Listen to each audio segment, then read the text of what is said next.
Hello everybody, welcome to episode 2 of the Field of Skye Knitting Making Art podcast. Thank you so much for clicking on this video. I'm happy to have you here.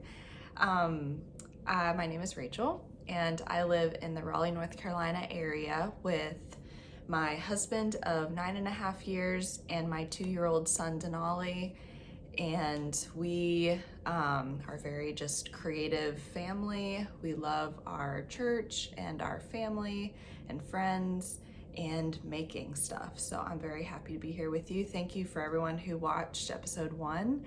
I've made YouTube videos before. I have unlisted all of them since. Not that they're cringy. I mean, I think they probably are, but more just that I think combining this with those videos because they weren't about knitting and stuff are just confusing. So I'm not brand new to making videos, but I am still awkward in front of the camera. So I appreciate all of you who watched my last episode and commented, and yeah, happy to have you here today as well. So last time, it's about 2 weeks ago that I filmed, I feel like I rushed it a bit. My son was napping and I only get like an hour and a half of time when he naps. And so I just felt like, oh, I need to get this done because he is gonna wake up soon. And then he did wake up in the middle of me filming. So I just felt really rushed, and I don't feel like I properly introduced myself and my making history. And I'm sorry if you're not interested in that. I won't ramble forever, but I do feel like I personally love hearing the background to other people when they make. It like helps me when I'm feeling jealous of their skills, or even just like understanding where they came from, what their family was like. I'm not gonna go into crazy detail, but it just helps me see where people are coming from when they're showing what they're making, because then you have a little bit more context.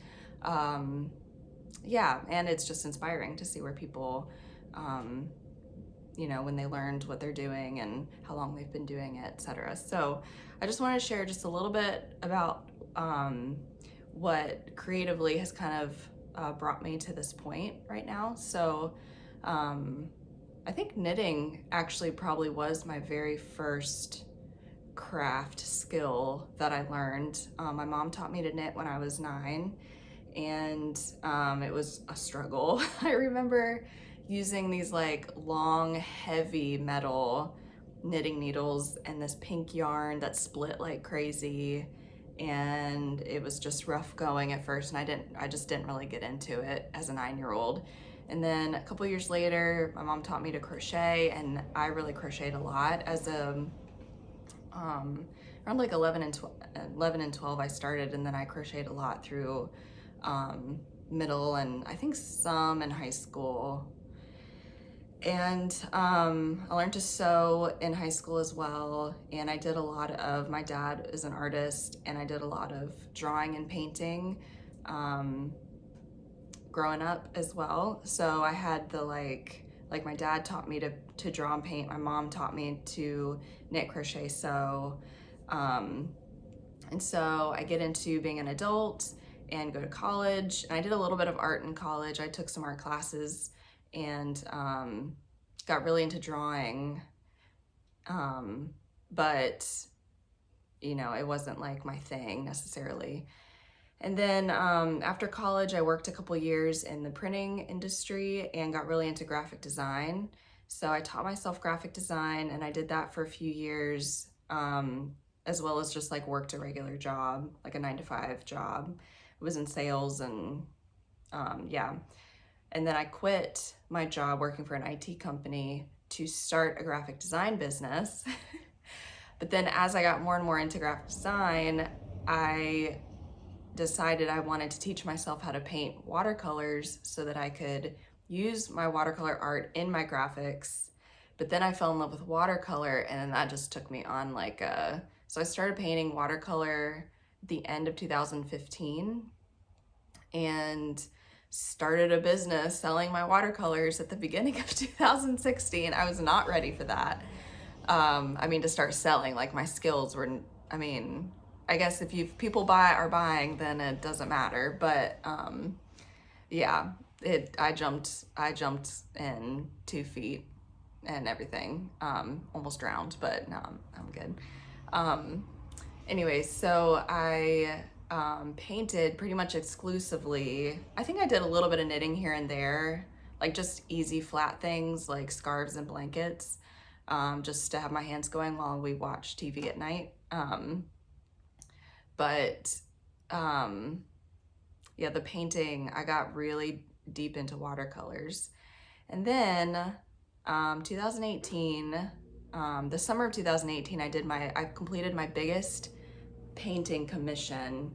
I painted a series of about 12 paintings for the agriculture department of a large university here. And it was my biggest job, and it was amazing. And I actually got pregnant that year too, in May, and painted. I was working on this job for this university, and I was pregnant. And then I remember the week I delivered those paintings in October, I also lost my baby girl Skye. She was almost 24 weeks, and yeah, she was a stillbirth. And I don't think at the time I connected her loss with painting necessarily. It did feel very intermingled with that season of my life, but I just don't know. I don't know for sure that if it was the grief over her that just kind of like took away my desire to paint. But since then, so I lost her in October 2018, I just haven't really been into painting as much. I've done some painting. I've like tried to force myself to get back into it, because I was just like kind of sad to also lose that love of, I didn't lose a love of making, but I did lose my obsession with watercolors specifically. I'm hoping it comes back, because I loved that season of life. But the year after, so we lost Skye in October 2018, and then the beginning of 2019, I actually got pregnant with Denali, my 2-year-old that I have now. And that whole pregnancy was very emotionally intense, very heavy with grief, because I had just lost Skye, and now I have this new baby that I get to worry about losing again. But I love so much, and I was so excited also to be pregnant. It was such a mix of emotions. But I didn't do any painting really with him when I was pregnant with him, but I did get this like crazy nesting hormone, which I know is typical like near the end of a pregnancy. And I think with Skye, because I was only 24 weeks along with her, I never got to like the nesting hormone with her. So like we had no nursery, no nothing set up for her, which turned out to be a blessing, because then we didn't have anything we had to tear down either.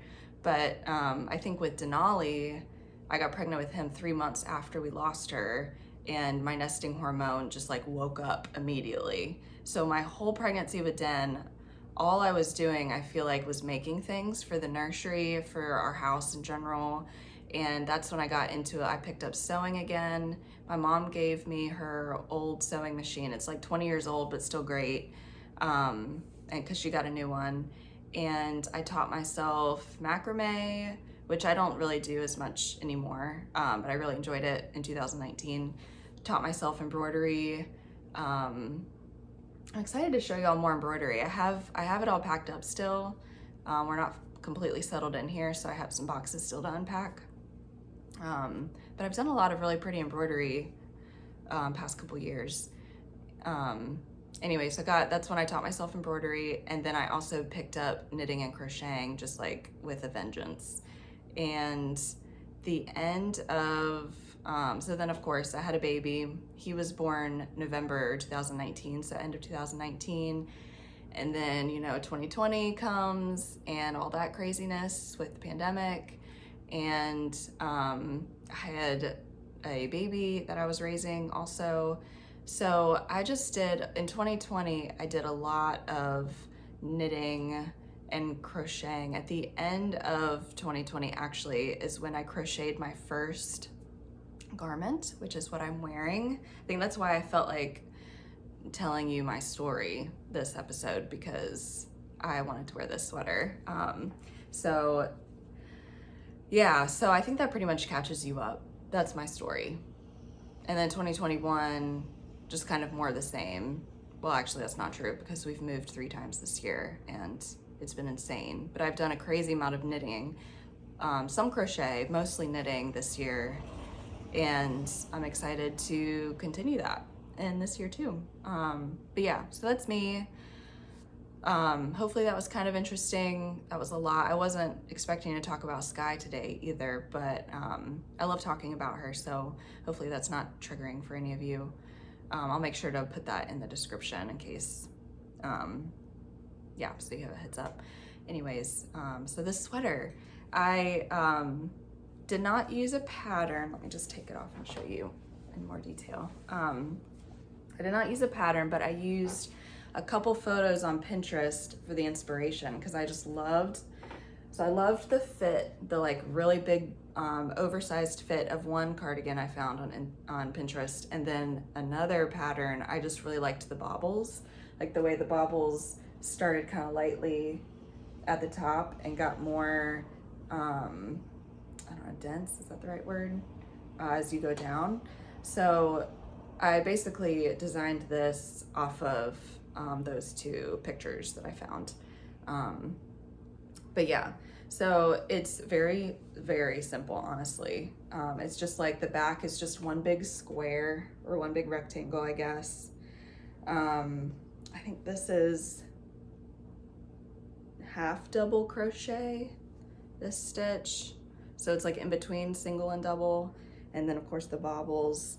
So yeah, I just like made this one big rectangle, and yeah, I split at some point for the sleeves. So this front is also part of the one big rectangle, and then I split for the sleeve. Crocheted the sleeve separately. I can't remember. Looks like I crocheted it as a separate piece and then sewed it on. And then of course the ribbing, when you do ribbing with crochet, you have to kind of do it as a separate piece, because you have to go back and forth this way to get the ribbing. So ribbing for the sleeves and the bottom is right there. And then at the very end, I did the collar. And when I was done, I was a little disappointed with how big it was. I mean, I wanted it oversized, but this is like so big. And the yarn I used, it's just like Lion Brand, it's acrylic, but it's their Lion Brand Homestead, I wanna say. And I just really loved this color, but I also loved the like kind of heathering in it. You can't quite see. Yeah, but I just liked the kind of like tone of the yarn itself, and it's pretty soft for an acrylic. Lion Brand acrylics are pretty soft. But it was just like so big. I mean, look at these sleeves. They're beautiful, but like I can't fit them in a coat. And I was bummed about that, and it's too heavy to wear around the house. Like I would get so sweaty in it. I think part of that too is just because it's acrylic and doesn't breathe as well as wool. But anyways, since then, even though I was a little disappointed at first, I have loved it as just like a jacket. So I would like to add some buttons or some sort of like way to close the sweater. I would also really like to add some pockets here. Just, I guess it would have to go over the baubles, but yeah, just like some way to close it so I can kind of wear it as an actual jacket and feel like it's closed. And yeah, because I can wear this over, I mean, obviously under like over a fitted shirt, but also over like this, like the thinner sweaters that I've gotten from the thrift store or whatever. It fits over because it's so big, like the sleeves are so wide. So I can't wear this under anything, but I can wear over lots of stuff. So I've been wearing it as a jacket, and it's been great that way. I've loved it. I still need a cardigan though that I can wear under stuff, and it's a little lighter. So more on that later because I am designing one right now. But anyways, so it's kind of an intro to me, what I'm wearing, a little bit of my history. Yeah, let's just jump into like the normal podcast stuff. So I've got a couple finished objects that I've made since last video. Oh, hold on, sorry, I need a drink.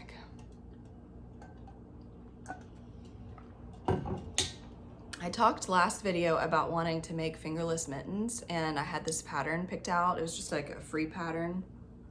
I'll post the pattern down below. It's really cute and quick, and yeah.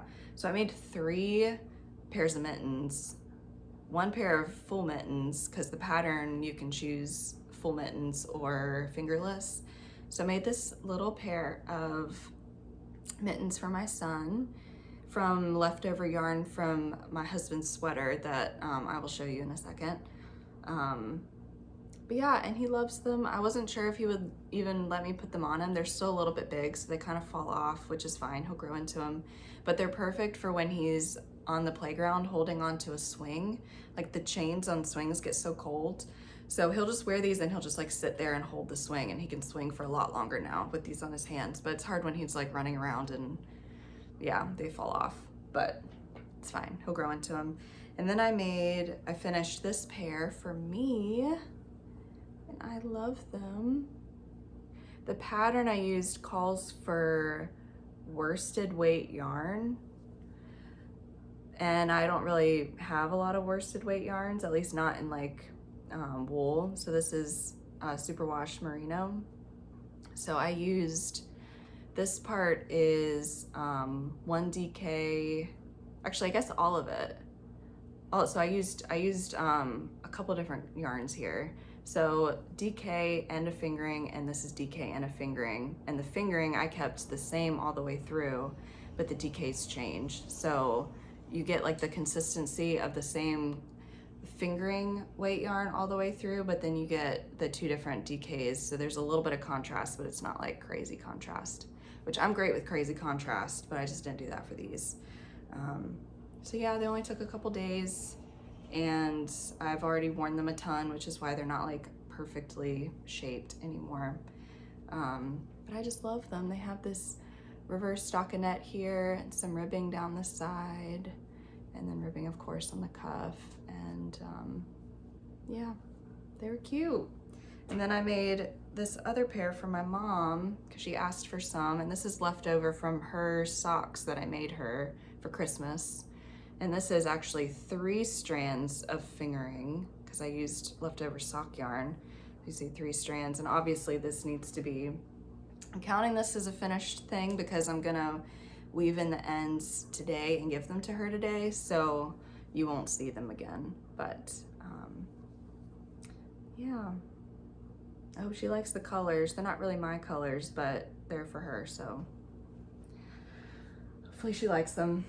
They're very soft. And again, this is also superwash merino, just fingering, sock fingering yarn.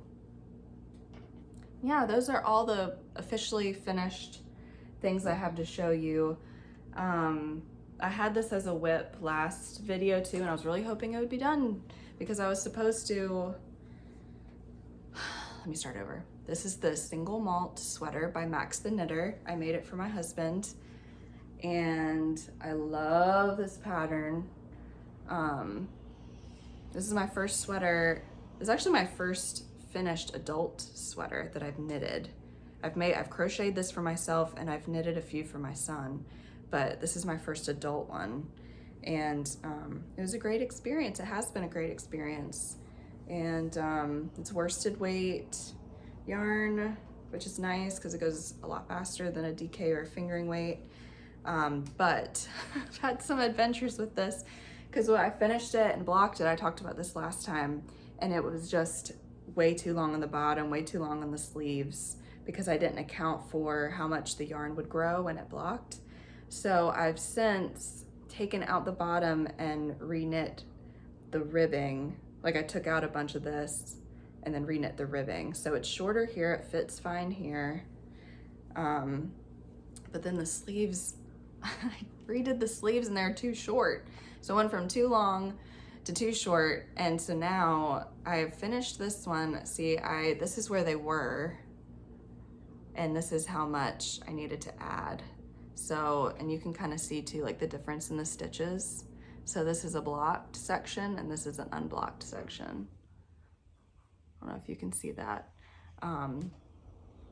So yeah, so I need to block just this part of the sleeve and try it on JD before I do the other sleeve, because I want to make sure it's right. And then it's done. I just have to block the rest of the sleeve. And if it's right, then I take this ribbing out and add some more to the sleeve and then add the ribbing back. And honestly, this only took me like a day to do, but it's just, you know, it is what it is, and I want it to be right.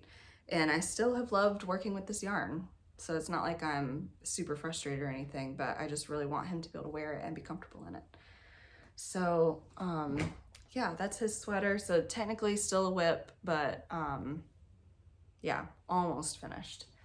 And then the next whip I have, I'm very excited about my progress on it, is this Starry sweater designed by Stephen West. I showed this to you last time. The construction's very unique. So I kind of tried it on. I won't do that again today, but this is the front. And what I've done since the last podcast is all of this brown. So this is the back panel, and I've pinned it so you can kind of see how it'll be. So basically these stitches on the sleeve were live, and I picked these stitches back up, and then I cast on a bunch more stitches just on my needle, and then I knit it straight across, and it's basically just like a big square that I'm knitting all the way down to this sleeve. So here's the back of this sleeve. I have to knit this all the way across. Let me see if I can hold this up so you can see. So I'm almost halfway done with the back, and the colors I'm using, so I've got this much left of the brown.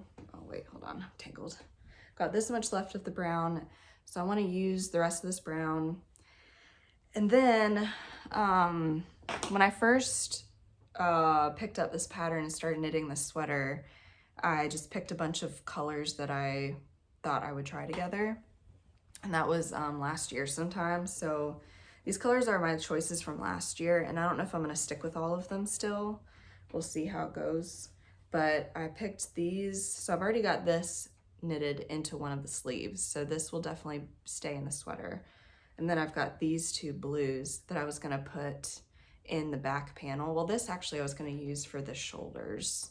So there'll be 2 shoulder inserts after I'm done with the back. So I think I'm gonna use this for the shoulders, and then this, I don't know if I like this blue anymore. I picked it because I wanted a bright color, but I might want more of like a warm, like a bright orange or something, but I just don't have a good bright orange. I don't know. So I'm gonna finish knitting through the brown yarn. This is all acrylic. This is all like thrifted acrylics that I, oh, I forgot I have this too. Oh, this will be pretty with the brown. So this is actually left over from this sweater. This is all I have. So I might do a thin stripe. I might just like knit up the rest of this. This is a fun way to use up scraps too, is like put funky stripes in things and just kind of use up what you have left of something. But I think I'm gonna do this after the brown in the sweater. And then I guess I'll decide. So I'll get through the brown, through this yellow, and then I'll decide if I'm gonna do this. I don't hate that together. And it's nice and bright. Yeah, we'll see. So I guess you'll see next time what I decided.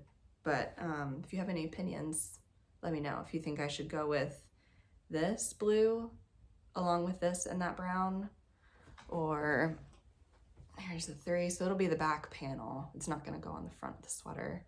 Or should I substitute out more of like an orangey, bright, like I want a bright color, but I might want like more of an orange. So what do you think? This blue or more of a bright orange? Let me know. So some decisions there, but honestly, I'm trying to practice intuitive So I'm learning about intuitive eating this year, and that's been an amazing process, but that has nothing to do with what I'm doing, talking about here. Anyways, but I'm trying to practice intuitive creating where I plan a little bit. I think it's helpful for me to plan at least a little bit, but I'm also trying to see, okay, when I get to this point, what is my kind of creativity telling me is right, and just following it and just letting it take me, even if it doesn't make perfect sense, even if, you know, the color experts would be like, oh, those don't go together. Well, I just want to do what feels right. And you know, this is supposed to be fun, and I'm having a lot of fun, so I want it to stay fun, and we'll see. So we'll see, I guess, what happens with that color. My last work in progress, I have that Flamingo embroidery that I have also worked on a good amount, and I'm very proud of this. I don't know if I love the design anymore. I designed this last year, and yeah, I'm still so new to embroidery and like planning embroideries, and I love the idea of the fabric layers, but I think I just chose, like, this brown and this white just have too much contrast, which makes it hard to find a color that can go over the brown and the white, if that makes sense. Like this gold and this hot pink are really pretty over the white, but then they kind of just blend in with the brown, and so that's not, it does, you know, if the flamingo is the main subject, it's not popping out. So I'm gonna keep playing. I started adding this is called the turkey stitch, this like fringy, fun stitch here. And it's really fun to do, and I wanted to add a little bit of spice and texture. And honestly, this is another project where I'm just like, this is supposed to be fun. I'm, you know, just creating it for joy, and it's been fun to work on. I've been tempted to just stop and just be done with it, because I really have other like embroidery designs I want to do, but I also feel like I want to do this design justice, and I still am enjoying working on it, so it's not like a drag or anything. But I think when this is done, this will help me feel less pressure about it too, that it needs to like perform. I'm not going to hang it on the wall. I think I'm going to, because I think that would just like add another level of pressure for me. We don't have a lot of wall space, so the art I put on the wall needs to be, just feel really right. But I do think this would make just like a beautiful project bag, like the side of a project bag. So I'll put like a heavier fabric on the bottom to give the bag some more strength on the bottom, but then this could maybe be like a side panel. And I've done that before with an embroidery. I'll show you that in a little bit. But yeah, so I think I'm gonna really enjoy using this as a bag and not worrying about putting it on the wall and it feeling like a finished, I don't know, a finished decorative piece, because it just isn't quite right. But I do love him, and he's been fun, and he's just sort of, I don't know, he's got some personality. What else do I need to do on this? Oh yeah, I was taking this hot pink thread and going over my white outline because I wanted to add more color. I might actually take another bright color and put a spot of embroidery, like basically another layer into the background, like this maybe. I was thinking a lime green. Just something bright that this can sit on top of more and just like take some of the brown out. I don't know, maybe I'll just finish the outline and be done. Again, we'll see what my intuitive creativity, I don't even know if that's a good phrase, but we'll just see where it takes me once I finish the outline, and we'll see what I'm feeling. If you have any opinions about this too, let me know. Yeah, all right. Okay, well that's all my works in progress. So I have that sweater, the single malt sweater that I'm almost done with the sleeves for JD, and then I have the Starry sweater by Stephen West that I'm just sort of trucking along on, really enjoying, and then this embroidery. I would love for all three of those things to be finished by the next podcast so I can actually get onto some of these are all things that I've sort of had since last year, and I really have some new things I'm excited to start. And let's talk about that next. So this next kind of part of the podcast is probably going to be my favorite part. I don't know if it's going to be your favorite, but talk about just the things that I'm excited to make in the near future. So I'm starting to, they're not officially works in progress, but I'm starting to mold them around, do some designing. I don't really consider something a work in progress until it's actually on my needles, or I've got, you know, an embroidery hoop around the fabric and I'm actively stitching on it. But there's a lot of like pre-work that goes into projects, at least for me, because I like to design things. So all my embroideries I've designed myself. What I'm about to show you, I'm designing my own sweater. I use other people's patterns for sweaters and stuff. I'm way too new. I'm not interested in only designing for myself. But I have loved designing this. So my next project that I'm hoping will be a work in progress next time is what I'm calling my Magical Sun cardigan. So I'm using, the plan is, and I think I mentioned this last video too, is to do a big piece of Intarsia knitted art as the back panel of the cardigan. And then the front of it will just sort of be a more normal cardigan with maybe some colors added to it. I might do like a little pocket, like maybe even use my swatch I knitted for the sweater as the pocket in the front, so you get more of the colors from the back to the front. But the idea is that the front is a little bit more neutral, and I can wear it with whatever like underneath, but then the back is like this big, wow, kind of knitted painting, if you will, which makes sense to you now because you know that I have a background in watercolor art, and yeah, so hopefully this all ties together for you why I'm into this also. But yeah, so I want to talk to you a little bit about my design process for this Intarsia sweater.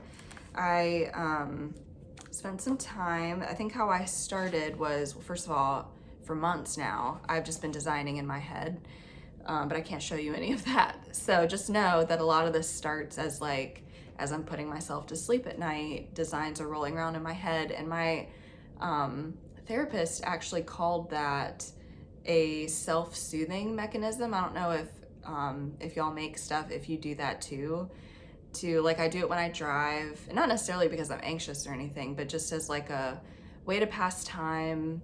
I use it to put myself to sleep. Yeah, I just design things in my head. And this was one of the things that my subconscious kept coming back to. And I'm just happy to get it out of my head and onto paper first, and then a sweater. But I started, so actually here's my initial Flamingo sketch that I used for my embroidery.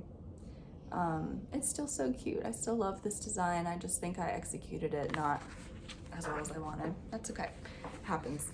So yeah, so I did some of these sketches, these sun, Magical Sun sketches.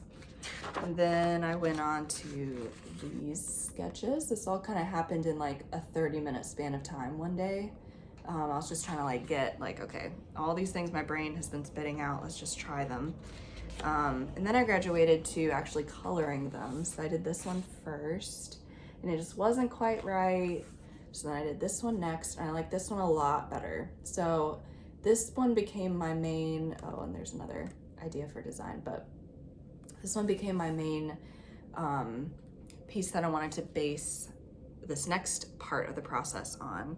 So from the sketchbook, oh, and these are some of the colors too. Fun. So from the sketchbook to actually graphing it out. I don't know if y'all have ever used color work charts or Intarsia charts, but it's basically just, you know, a graph and each square is a stitch. So I actually found this, and I'm very excited about this because I think this is going to help me a lot with ratios with knitting. But I found, oh, is it backwards for y'all? Hopefully it's not backwards. But it says Vogue Knitting Colorwork paper, and it's got 2 different gauges in here. So you can see, where's the camera? Yeah. So they're not squares, they're actually like the shape of a knitted stitch, which is great because you know that a knitted stitch is a little bit wider than it is tall. So it's not a perfect square. A knitted stitch isn't a perfect square. So if you design something on graph paper that's a perfect square, when you go to knit that design, it'll be the proportions won't be right. Which I have done the hard way. So I was really excited to find this so I could avoid that. So it's got 2 different gauges. This is a much smaller gauge, and then this is a bigger gauge. And I think the bigger gauge is for stranded color work, and the smaller one is for Intarsia. I don't really know why, but that's what the back of it says. Someone who knows technique better than me would know why. But yeah, so I'm using the Intarsia gauge paper, which is the smaller stitch. And oh wait, you know what? I forgot a crucial part of all this design process, besides the actual image, is figuring out how many stitches the sweater is. So first, even before I did the sketches, I made a swatch because I'm trying to be a responsible knitter. So these are all but 2 of the colors. So I've got this brown, lime green, mustard, royal blue, white, kind of magenta, and then I've got this rusty red and this bright orange. So these are my colors for the design. These are basically just all my favorite colors in a sweater. I'm obsessed with these like really bright, kind of neon-y colors mixed with the neutrals, and I consider this mustard a neutral and this red a neutral. But yeah, so these are all my colors I'm designing with, but I did this swatch first so I could see just how colors worked together, like what colors I wanted next to each other in the design, and then also, of course, my stitch counts. So I did do this first. This is a blocked swatch, and I can calculate some of these. Oh, right, you need to know yarn types. So some of these are fingering weight and some of these are DK, and I just doubled the fingering weight to match the DK. And it's not perfect, like even if I measuring the stitch gauge from this one to this one to this one, they're all like slightly different, but it's not gonna make that big of a difference in the cardigan as a whole, I don't think. I guess we'll find out. I don't think it will. So I made a swatch, measured out how many stitches per inch I needed. I got my color, got my colors out. And then I started sketching and playing with where I wanted colors where in the pattern. And then once I figured out, so I used one of the sweaters I already own. It's not a cardigan, but I just needed like a back panel of a sweater that I like the fit of. So I measured that and calculated, I don't remember, 15 inches maybe width, and how many stitches I needed to make 15 inches based on that gauge. And that brought me to this. So once I figured out stitches across, how many rows up, basically just for that back panel, I'm just gonna wing the rest of it. This part's gonna be very much more planned, and the rest of it's gonna be more like, okay, the back is done, now I can add on all the other parts of the sweater. But I've started coloring this giant graph. So this is a little bit different than my last sketch. I changed it, but I like this better. And I think this is the final design. So I just have a lot of coloring to do, and I have these little color swatches kind of taped on the sections so I remember what colors I wanted where. But I'm just very excited about this. Look how cute it is. And I'm so happy because it's really hard, like if you look at this.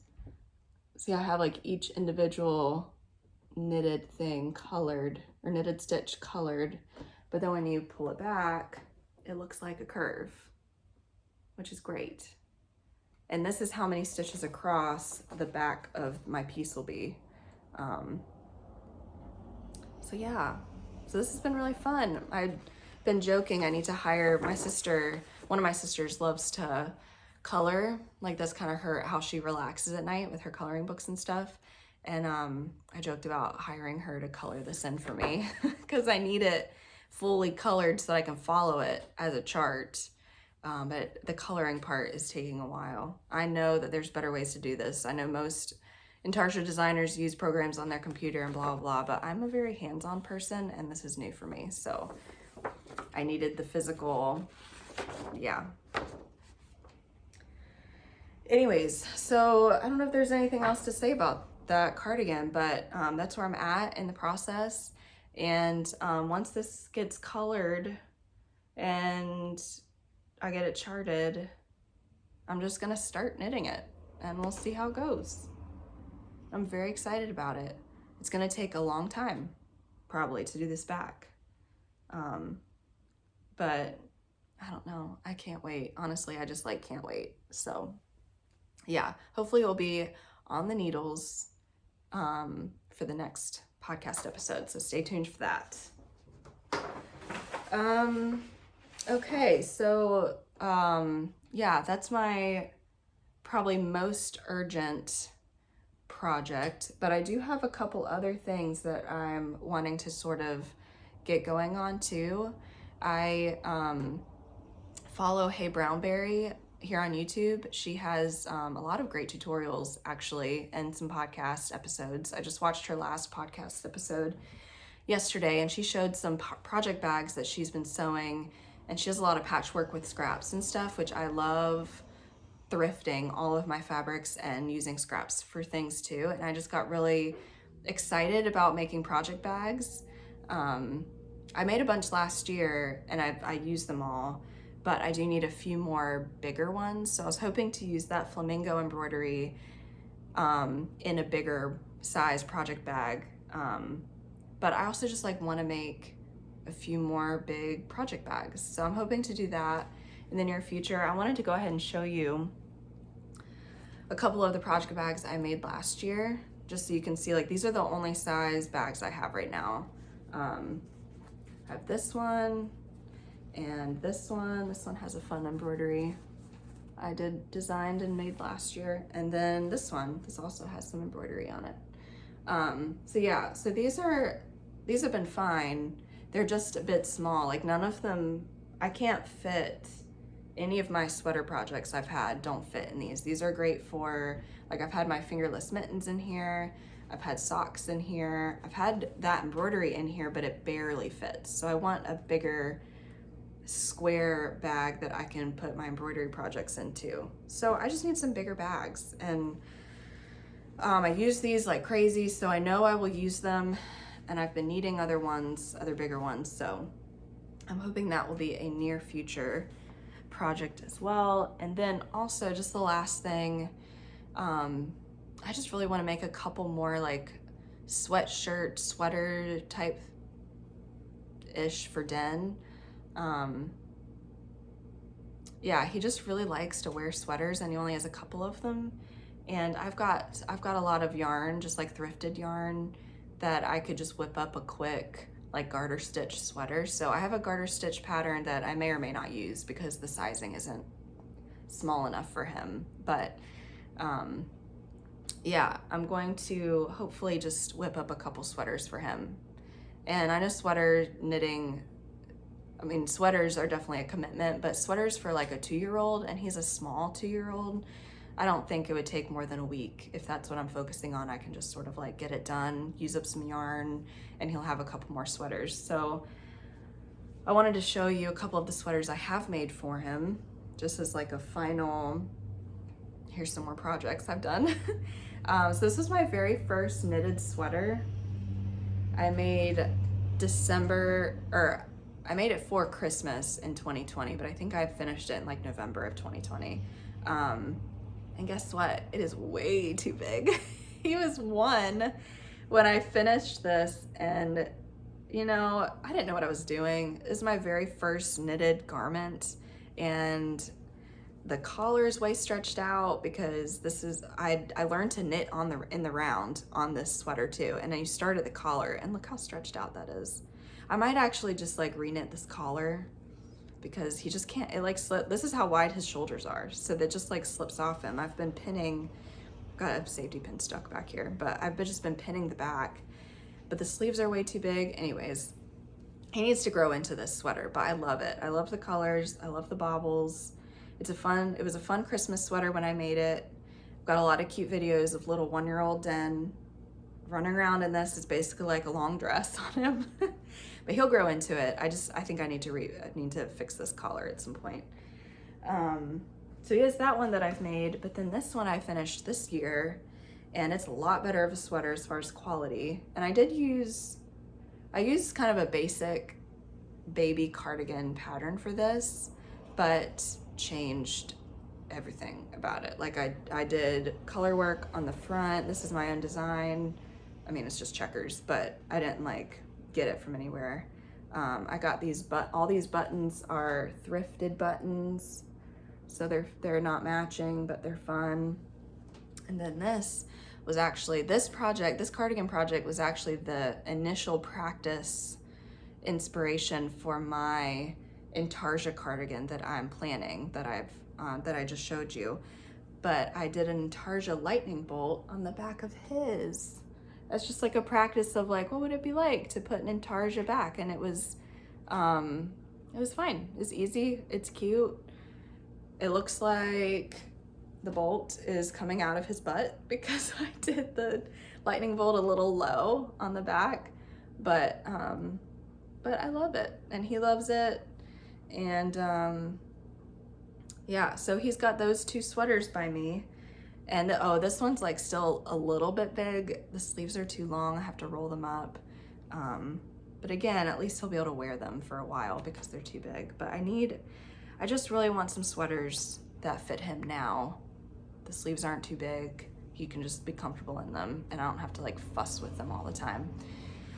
But yeah, this is a long episode, 47 minutes. Thank you so much if you're still here. Hopefully some of that was interesting or inspiring to you. Comment down below any suggestions or thoughts you have about what I'm working on. What are you working on? I'd love to hear about it. Thank you so much. And I don't think there's anything else to say.